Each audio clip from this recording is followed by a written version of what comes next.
Okay, so I just talked for 20 minutes and none of it recorded. Lucky you. Telling stories I did not need to tell. Oh my God, I can't believe I did that. Oh well. So, to recap, I had a great time at Thanksgiving in Los Angeles. I had a great time in Carmel. Wonderful, wonderful experience there. The weather cooperated, which it did not the last time I was there, so I was very excited to enjoy the sunshine. It was cool, cool for what is, I don't even know what that area of California is called. It's not Southern California. It's not Northern either. It's kind of mid. Um, but it was beautiful and cool. Maybe got up to 67, 68 during the day, and then in the 40s at night. But it was beautiful, and I loved it. And I stayed in a really nice hotel, because why not? And it was great. Had a great time. And Thanksgiving with my family was wonderful down in LA. My brother cooks a turkey on a Weber, and he smokes it with a little bit of fresh rosemary he just plucks it right out of their garden. And it's so good. It's not overwhelming with the rosemary. It's just lovely. And it takes, unstuffed, it takes like 2 hours in a Weber, just with like 8 pieces of coal burning slowly. It was amazing. And we had a couple of their friends over for us. So I think there were 8 of us all together, I think.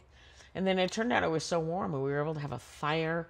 They have one of those metal, I don't even know what they're called, but it's like a metal fire bin where you can build a wood fire in it and put it on your patio. And so we had that out there for kind of cocktails and hors d'oeuvres before dinner. And we were out there before dinner and out there after dinner because it was so mild in Los Angeles. Highly kind of unusual. It can get cold that time. Yes, Los Angeles does have winter, and it can get cold there. But it was it was very mild, and it was very lovely. So we had a great time. And then I, as I said, I ventured up to Carmel and had a wonderful time there. Got back here and just kind of waiting for the snow to hit. Not good. We had a little bit this morning, which was really fun, but it was basically raining. It was there, but it was raining by the time I got up, which made me very sad.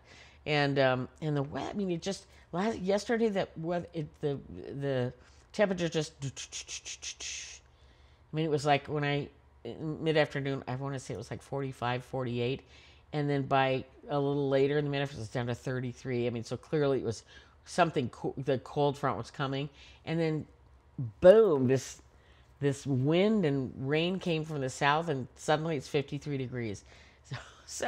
But it's supposed to cool down over the next few days. Not good. So let's hope for that.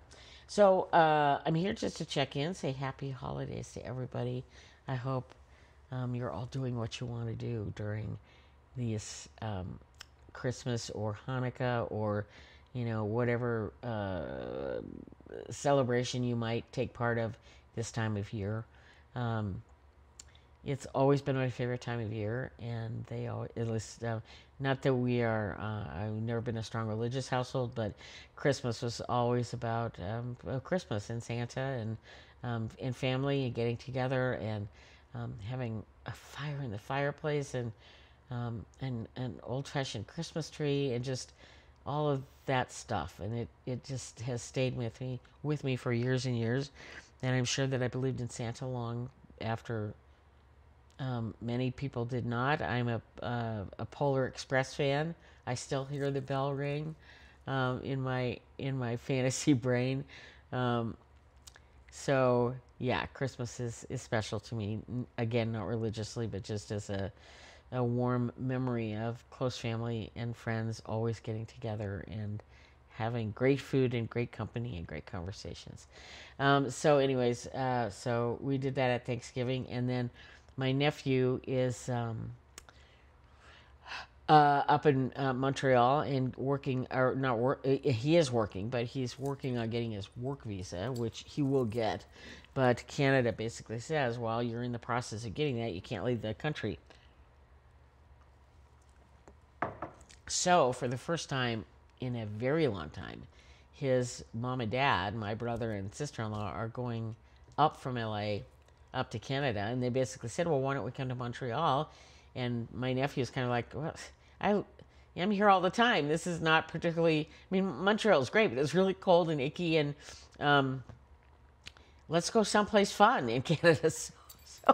So they're going to Banff, and I'm so jealous. I'm just not a good flyer, and so if I was, I would have absolutely chosen to meet them up there, whether I was invited or not. But I'm not, and obviously because of the weather that I would experience on a drive up there, I would not choose to do that. So, and I'm used to having Christmas without them. Sadly, I don't like it, but it's just been the way of the land since my dad died. It's hard for me to get down there because of the passes this time of year. It's hard for them to get up here. Travel's always difficult coming from there to here, although that's changing because Alaska Airlines is maybe solving that problem. But for now, that's not the case. And in this case, the fact that they obviously want to be with their son for Christmas has altered any plans for their normal plans, that they're going to fly up to Calgary and go spend time in Banff and go skiing, and it just looks beautiful. It's really cold. I mean, like minus like 19, even more. I mean, in Fahrenheit up there recently, but I think it's warming up in the 20s. Hopefully they'll get some good snow. Anyways, I'll miss them for the holidays, but that's okay. So anyways, I'm on here just to say hi and wish everybody a pleasant and fun holiday season, and I hope you get a little time off from work and time to relax and enjoy life and whatnot. I have a few decks to share. I've been having a lot of fun. Is it 8 decks or 7? It might be 7. 1, 2, 3, 4, 5, 6. It's 7. 7 instead of 8. And I'll try to bump through them fast because I've spent 7 minutes just blabbering on about this and that. Okay, so, one thing I mentioned in the last video that I was not recording that I'll say now is Tammy Pie has a great video out. She just put it out a couple of days ago, day or two ago, yesterday maybe, about how to help you, how to help you experience, if you are interested in doing a no by 2026, tips to help you. And every one of those tips is valuable and worthwhile. And I will probably pay attention to none of them. I'm just being honest. She's so cute. She goes, some new decks I'm going to put them in a box. I won't even open them. So when I get the itch to open them or get the itch to buy a new deck, I'll have a box of decks I haven't opened. And I'm like, yeah, no, I can't do that. It comes to me all, it's like, unboxing immediately. I can't. I'm not that disciplined. But she is, and I appreciate her advice completely. So check out that video; it's great. But anyway, so what? Okay, so let me start with 2 decks that I absolutely adore, and this is a new. I don't know if you can see it, but it's kind of got a. It looks as if. Let me see if this. It looks as if. Like a leaf or branch or something has been embossed on this. See, can you kind of see it? Embossed on this leather pouch. I got this in Carmel. I got 2 of them. I got a green one and a black one. So the green one was specifically for, and I was hoping it would fit, and it did perfectly. Because the measurement, do I have that with me? Oh shoot, I put it away. I believe the measurement is 6 by 4.5. Might be 7. Oh shoot, I wish I had the measuring thing. Anyways, I was really not sure if it would work, but it did, and I'm very excited that it did. For the my new absolutely favorite deck, to the point where I've already bought a second copy just because I can't live without it, even though it's mass market. I don't see it getting a lot of love anywhere, and maybe I just haven't looked hard enough. But it's called the Mystic Psychic Tarot. I don't know if it's Llewellyn or not. I don't have the box nearby. It has absolutely Tia Garden Goddess approved backs. Looks like a rug, or possibly a little piece of wallpaper. I love her description about wanting.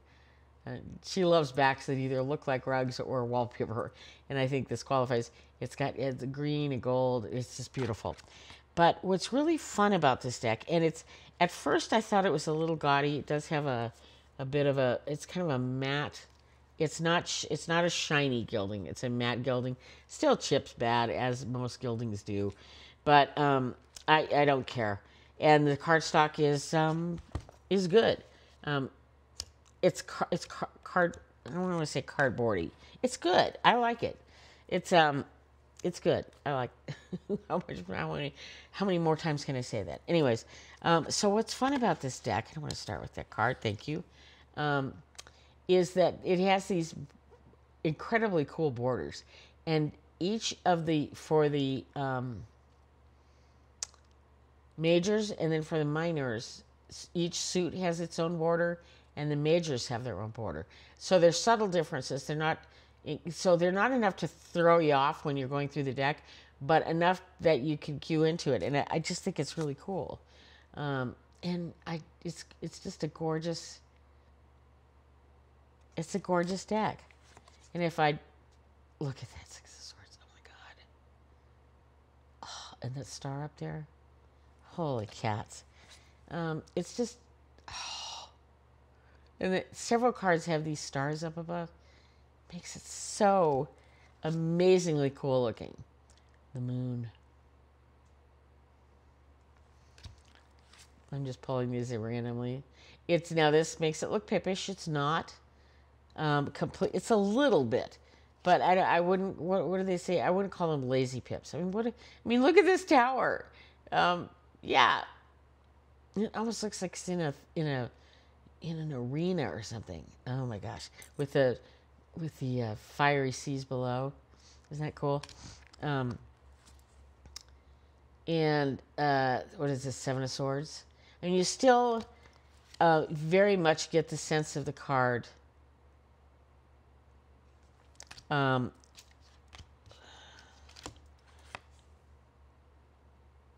Eight of Wands. I mean, look at that. Look at those poppies. Oh my God. So yeah, I love this deck. I absolutely love this deck, and I loved it so much that it came on my trip with me, which is always an incredibly difficult. I mean, see what I mean? There's just a little bit in there. Enough that it's not just a pip. It gives you a little bit of something.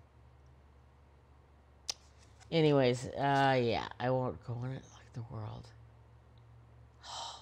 Anyways, beautiful deck. It's called the Mystic Psyche Tarot. Let me put this back up again. Mystic Psyche Tarot. It's absolutely a great deck. It's an easy shuffler. It's not. I wouldn't call it chunky, but it's not. If you want to compare it to like a regular Scarabeo, a little Scarabeo, a little thicker than that, but it certainly isn't an indie thick either. It's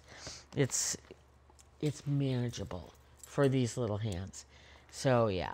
So the other deck that came with me on my trip was one that I'm sure a lot of you are familiar with, and it's the Visionary Woman Tarot. I don't think this is an indie deck. Maybe it is. I don't know. These are the backs. They're okay. I don't like. It's actually the Ace of Pentacles, I believe, is this one image. So they're a little wild and a little whatever, but and again, this kind of matte gold gilding. This deck and the previous one are kind of very similar in terms of feel and packaging. I think the Visionary Woman Tarot is a little bit chunkier, not much. The cardstock is very similar, but I love the artwork. Well, there's the Ace of Pentacles, and that's what I was talking about. So there's the back picture, and there's the Ace of Pentacles. And I don't know if that's on. I haven't. I'm trying to think if it's on all Pentacles. I don't know. Ace of Wands. But this is. It reminds me of something. It semi reminds me of. I love this hermit. of another deck, and I can't think of it. But it feels, you know, completely hand drawn, or head like almost with acrylics or something. Um,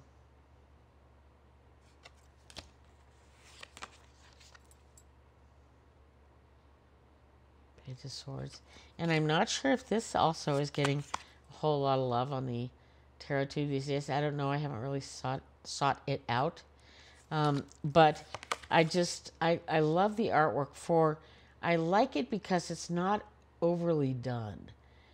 So many of these decks can get kind of just overworked artistically. And what I like about this is there's space in it. You have a few, especially with the court cards, a few good heads. I mean, look at that queen. Oh my God. Isn't it? Look at her. Whoo! She's got it going on. And then the Ten of Swords. I like that the guy isn't dead. He's just having an issue. And this guy, oh my God. Is that an emu? It must be an emu. So again, there's it's not, I wouldn't call it a whimsical deck, but there's moments of joy in it. And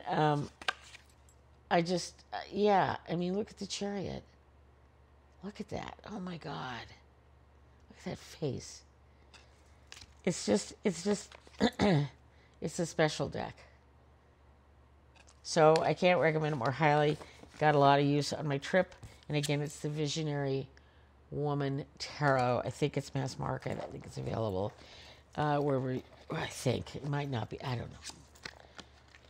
As I mentioned in my last video, I'm not posting links anymore because I just don't want to be part of the buy people, but I will always give, let's see, here I am saying I always give the author credit, but I don't know who the author was, but I gave you the name and you can look it up. So this next one, I may have mentioned this the last time, Mystic Storyteller Tarot. Oh my God, by Amanda Hughes. I love this deck. This is so much fun. And again, I don't know if I've shown it to you before or not. Comes with a guidebook in the box. Just not huge, but has everything you need. Everything you need. It is gilded in a shiny red, which is actually holding up amazingly well for as often as I use it. The backs are luscious. Look at that. Oh. So it's a matte finish. It's a good card. I like this cardstock. This is the kind of cardstock I'm getting used to. It's not, it shuffles well. You can riffle it. You can side shuffle. But when you riffle it, it's still a little sticky. You need to kind of pat it together once you shuffle it. But I'm getting used to that. I don't really care. I like the stiffness of the cards. I like the fact that they're matte. Yeah. So in my card snobbish ways, I don't mind this cardstock at all. So, and the artwork is very, again, obviously hand drawn. Can I talk? Hand drawn. Well, I say obviously, I think it is. But it very much is RWS. Look at that corset. Oh my God. And what I love is the tiger just like, or the lion just kind of going, yeah, whatever. Yeah, you're in charge, whatever. I'm sitting on a drum. You have we're good. But yeah, and it's a little modern in its way, but not overly modern. Yeah. And it's not, what I do love about it is there's a lot of air in it, as they say. A lot of space, I guess, is what people say with art. They say a lot of air in music. When you leave open spaces within the music or whatever, the notes or whatever. This is art, so I guess you leave a lot of space. But I really like the artwork. I like that it's very, very much RWS. I have become quite the RWS person. I'm not great at interpreting decks beyond that. Look at that frickin' braid. Oh my God. It's just these. It's my dad. Lighting the way. Lighting the way for us. But see, this kind of has that modern tinge to it. Anyways, I absolutely adore this deck. I love the Queen of Wands. Kitty cat. And she's got these totally army boots on or whatever they are. I love this Queen of Wands. Anyways, this deck is so much fun. So I use this one, the Mystic Psyche, and the what's the other one? Visionary Woman. I use them almost interchangeably. They're so similar in feel to me, and yet so very different artistically. And I don't know how to kind of understand how that works artistically, but they're all kind of joined at the hip, in my opinion. And so, like the other day, I was throwing some cards, and I was just like, these cards are not working for me. I'm not getting anything. Like nothing. Like I don't even know what you're saying. Garbledygook. What do they say? What's that? I don't even know what that is. Gobbledygook. That's what it is. Gobbledygook, whatever.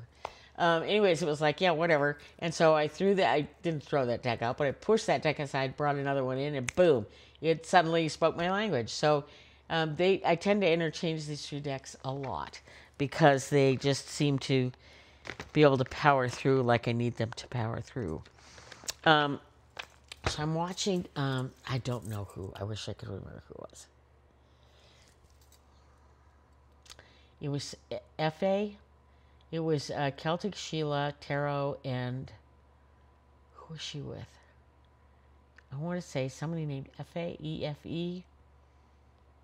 And I'm watching the deck that she's using, and I'm like, what the frick deck is that? I like that a lot. A lot. It filmed really well. It was really in your face good. Very RWS. But I liked it. And I took a couple of screenshots and tried to Google shoot that. You know how you can shoot a photograph and Google search to see if I couldn't find anything. And I'm like, I don't get this. I know. And it was almost like I know I have that deck, but I don't know what deck it is. And so I spent a lot of time trying to figure it out. And finally, I figured it out. And it was the Metamuse. I've had this deck, this one and the Guided Hand, very similar decks.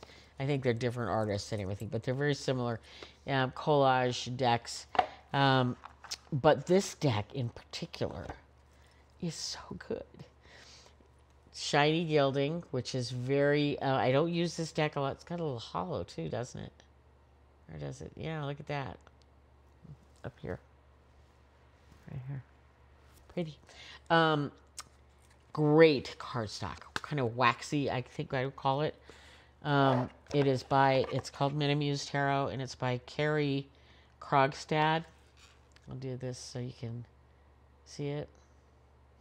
Metamuse Tarot by Carrie Krogstad. And it does come with a, this isn't a walkthrough, so I'm not going to spend much time on it, but it comes with a fairly chunky book with little color, I think it's color pictures, doesn't it? Little tight, so you're not getting a close-up of the picture, but you're not mistaking it for anything else. And it comes with the Tree Life and a title card, which I usually put under the guidebook so I don't get them mixed up with the deck. These are the backs, which I just love. And it's a collage deck. So well done. Okay, so it's just well done, and it photographs really well, and I like the font. I am finding that, when people do these swirpy kind of weird fonts, I don't like them, especially if they do them really small because I can't read them, nor can anyone else. I'm not special in that regard. I have decent eyesight, but when you go really curly-Q and certain letters don't quite pan out, it's like, stop doing that. And I know font is important, but in this case, I think this font is beautiful. And it seems a little washed out. I think yes, it was. So it is obviously a collage deck, and it does feature the symbology of, I think, the planets and the astrology, um, and a whole lot of other stuff. It has the elemental stuff. I haven't studied this deck enough, nor the guidebook enough, to know everything this deck carries within the images. But I love the images. They're just so well done, and and I'm so excited that I figured out what deck she was using, because I just think this is an exceptional deck, and this is one of these moments when I am beginning to understand that God, I love this. The Six of Swords. It's a card that means so much to me. There's been so many times in my past where it was just exactly what I needed to do. And when there's a beautiful Six of Swords, I just give the deck every grace it should have. And this is one of them. And what's so amazing to me is this is one of these situations where when I got this deck, I didn't get it. I didn't get, it's not that I've solved the tarot magic. I have not. But, over time, you begin to learn so much more about the depth of these cards and about the images and about how collage works and how just the regular RWS works and how abstract RWSs work. I haven't figured those out completely yet. Still on the fence about those. But I was on the fence about this deck 2 years ago, and so there it sat, kind of just doing its thing in my collection, or my library, as I generally call it. Look at that. Oh. And then when I saw it on that YouTube video, I was like, I want that. And then when I realized, eventually I said, I know I have that. These are not unfamiliar images. The backs specifically are not unfamiliar to me. The backs are the ones I retain. I've talked about that before. But you can show me a card and I'll be like, well, what's the back look like? And then I can pin it down. And I remember posting something on some Facebook page and somebody said, why does that work for you? And I'm like, well, I'd rather learn one card than 78 of a deck to understand what deck it is. I'm not talking about understanding the entire deck. I'm just talking about knowing how to name it. And I can name decks by their backs a lot quicker than I can by a random chosen card. So there's that. So okay. So this one, this is a little oracle. I'm not a big oracle fan, but this one just killed me, and I had to have it.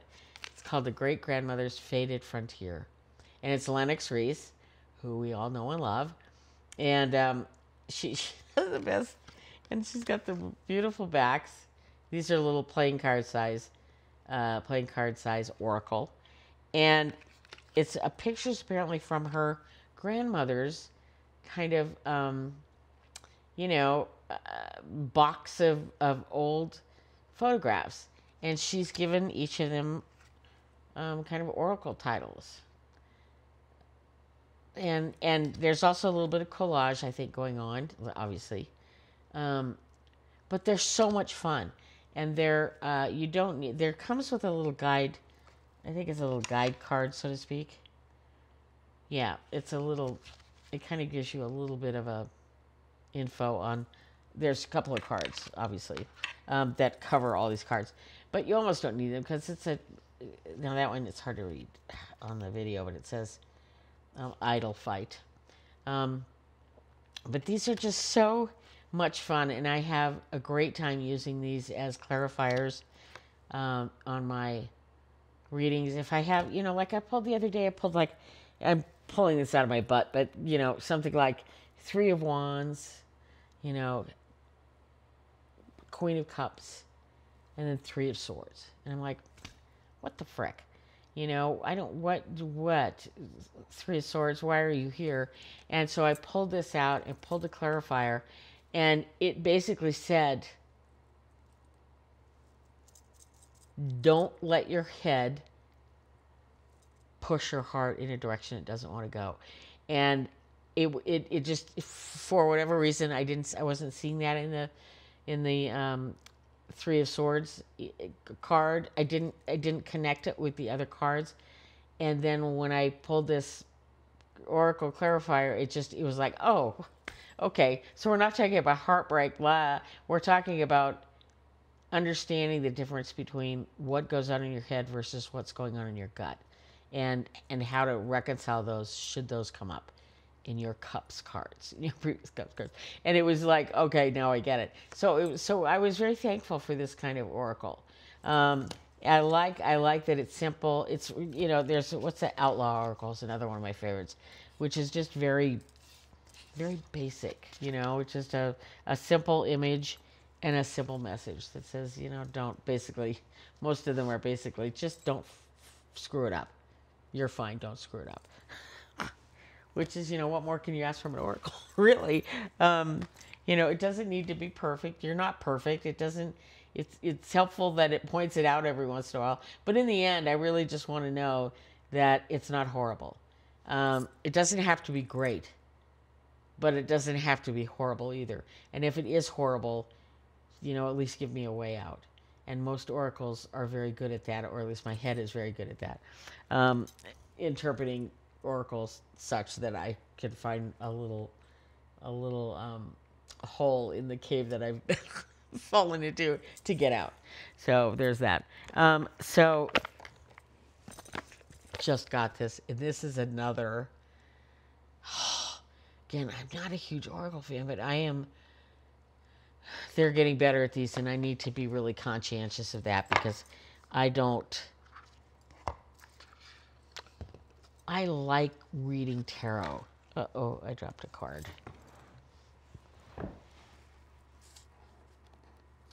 I like reading tarot. I like determining the message. And oracles sometimes just give you too much, Either too much or not enough. And that's why I like pairing an oracle card or using oracle cards more for clarifiers than anything else. Like that story I just told where it kind of was like, if you're not getting, sometimes the card isn't exactly, the card is this is what you know about it. But somehow it's not making any sense with the rest that's there for the message that you feel as if you're receiving. And then you throw a clarifier and all of a sudden it's like, oh, the said emoji with what's going, banging her forehead like, well, duh. And that's what I like about oracles is I feel like they tell my mind to pull out of the immediate and look beyond. And that's what I like about them. And this particular deck, I have to go down again because I dropped down the card. This particular deck is also really cool. First of all, the backs are beautiful. It's called did I tell you? It's called the Folia by Nora Pascaleva. And it comes with a great guidebook that is numbered appropriately. There's a post the other day on, was it Sportive Tarot or something? Or it might have been, there's two major, that I think of, two major ones on Facebook, where somebody said, what is it with these guidebooks that are just totally off the wall with oracles? And so many people chimed in and were like, well, it's not our job to worry about, what these oracle creators are thinking and how to put their things together.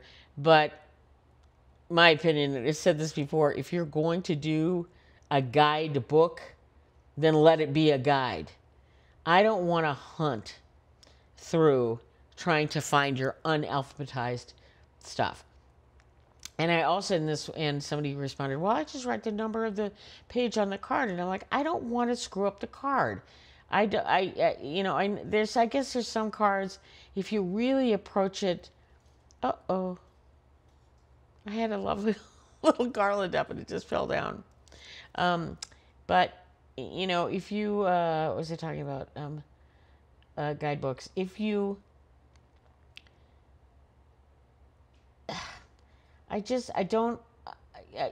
going to, as I just was saying, if you're going to have a guidebook, then have it be a guide.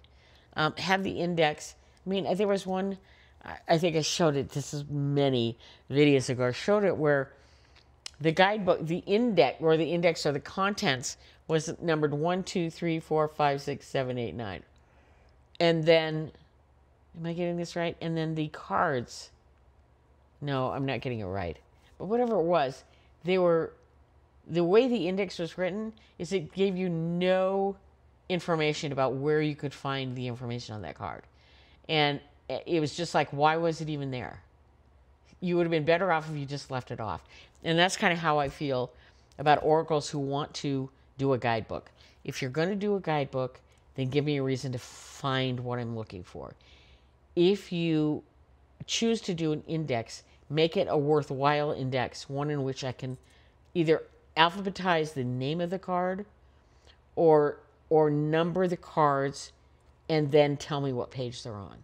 There's many ways to do it, but don't do it where it's just willy-nilly. And come on, I understand that if you want to develop an oracle deck that has suits, fine. But, you know, suits like bushes, rocks, strings, and brooms gives me nothing. When I look at, especially when I'm learning it, if I'm looking at a card, do I know if it's a broom or a bush or a string or a cake? I don't know. And so that kind of, I mean, I understand you've been working on it for years, a year or years or many months, and it all makes sense to you. But it doesn't make sense to the person who's just trying to figure it out. So a guidebook should allow you to figure it out and be able to find meanings and understanding the cards without having to flip through every page looking for this random card that you can't find because the guidebook index doesn't tell you what page it's on, nor is it alphabetized. And or it's segmented into a group that you have no idea what group it's in. So, okay, that's my rant. Sorry. Anyways, this deck is really fun. So it is a circular deck. I know people have trouble with that. But I love that. So here's the red flag warning. Pay attention to red flags. It's not particularly, you know, here's lock. I love this. Something is hidden or locked. I mean, it's kind of telling you what's going on. I got this one earlier today. Joy. Enjoy the little things. That little ladybug. Taking a moment here to make sure they're upright when I post them. But loyal friend, a wise, supportive person. I love that card. Isn't that beautiful? They look very similar, and yet they're oh so very different. Time. Trust in divine timing. I love the, what is that called? The sands of time. There's a word for it. Anyways, sneaky person. Ooh, a person with a questionable moral compass. What is the animal in that? Ooh, it looks like kind of a little bit of a rat. Whoa. Healthy choices. Choose wisely. So that gives you a little sample of this particular deck. It is just really fun. It is, and I've used this and that other one frequently for clarifying purposes on readings that didn't make sense to me, and I was so thankful that that they were there, that they really pointed me in a direction that I had not, could not come to on my own. The whole idea, what was his first name? Mr. Petici, I'll call him. I can't think of his first name. But he really spent a lot of time talking about conceptual blending. That in his mind was really what made tarot work. That it jarred you out of, not necessarily your comfort zone, but out of your normal way of, your patterns of thinking. That's the beauty of tarot, that it moves you out of those lanes that you're used to, those, as I said, those kind of patterns of thinking that you are used to using, and moves you out of that so you can actually look at things from a different perspective without being yelled at or bonked on the head, to get you to think differently. And that's, to me, what is so wonderful about Oracle And that's how I generally use it. I know other people use it otherwise, but for me, it really is, it takes, because tarot already kind of takes me out of my comfort zone a lot, but sometimes it takes me so far out of it, like an off ramp that I didn't even know was there, that I don't get where the off ramp went. And what's really, for me, what's been really fun is having an oracle deck that says, "Oh, sorry you didn't see the sign. Here it is," and it makes it that much clearer, or at least brings my mind back. It provides a link. Maybe that's what the oracle does, or oracles do. Ones that I resonate with, they provide a link between whatever's going on in here and what the cards are telling me down here. And so I really enjoy that part of oracle. On the other hand, and I'll say this in gracefully, I'll try to say it gracefully. I think that's it. I know I have a couple more. Oh, I do want to show this, but anyways, there are an awful lot of oracle decks being produced. I think they're easier to produce. Because there's no real structure. There's some oracles that are being created that have an incredible amount of structure, and God bless those creators. But I think for the really big publishers, and I'm just talking off the top of my head, I know nothing except for the fact that I know that oracles are being produced almost twofold more than tarot is these days. At least that's what it seems like. And I can't help but, look at that and say, well, they're easier. They're just easier to produce. Come up with a little line and a little picture, a little, sequence of pictures that all look cute, and number them and slap a guidebook on it, and there you go. So I'm wary of oracles, and I don't know if anybody else is. I hope I'm not pissing anybody off, but I'm wary of the big time oracles.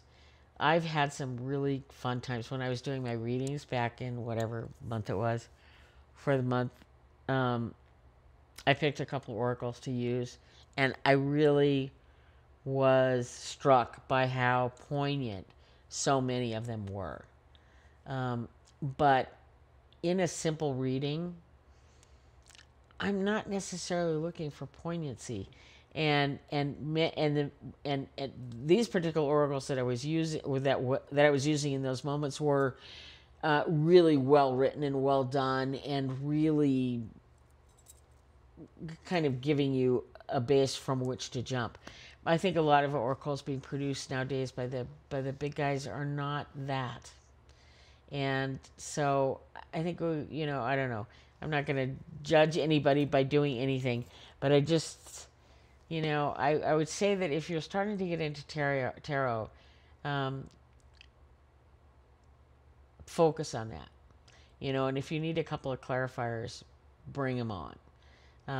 But I would hesitate to go full strong into oracles until you find the need.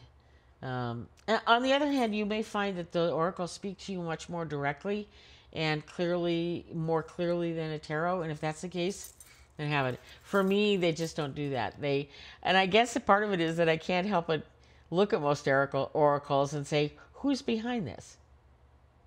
Who decided this? Who created this, and why? Whereas the structure of tarot has been around forever. Meanings come and go. They can change, and we allow our intuition to feed into many of the RWS, different choices that artists make to represent those cards. But the structure within that seems to stay the same. And I respect that part of it. And I think oracles are kind of they're the kind of the new thing, but do they have a structure? I mean, I think there's some oracles that do, but those are very difficult to wind your way through, because oracles are just, they're wider. I don't want to be, wider is a bad word. I just think of tarot as tarot, as much as there is, it's really very structured, and oracle is just freewheeling, and so it changes deck to deck. Whereas to me, tarot does not. I mean, it can bob and weave, um, as you interpret images and the artist interprets those images and presents it to you in whatever way. But I think oracles, I don't feel there's guardrails there at all, and I think that's why I'm hesitant to embrace them wholly. Although I'm the I'm not sitting here saying I only have two. I have so many oracles because I think I wanted to try to understand them, and this is the conclusion I'm coming to recently. I'm not saying it's right, and I'm not saying it's going to last forever, but that's kind of my conclusions for now. Anyways, okay, I've been going on way too long. So, thanks for stopping by. Those are my 7 decks, not 8. I hope it was 7. And we'll talk to you soon. I want everybody to have a fabulous holiday. I hope everybody has lots of good friends around them and good cups of cheer and warm thoughts and warm embraces with everyone they love. So, happy holidays, Merry Christmas, Happy Hanukkah, and all the other celebrations that go on this time of year. I hope you're all well. We'll see you soon. I'll be back in the new year. Star and Flurry out.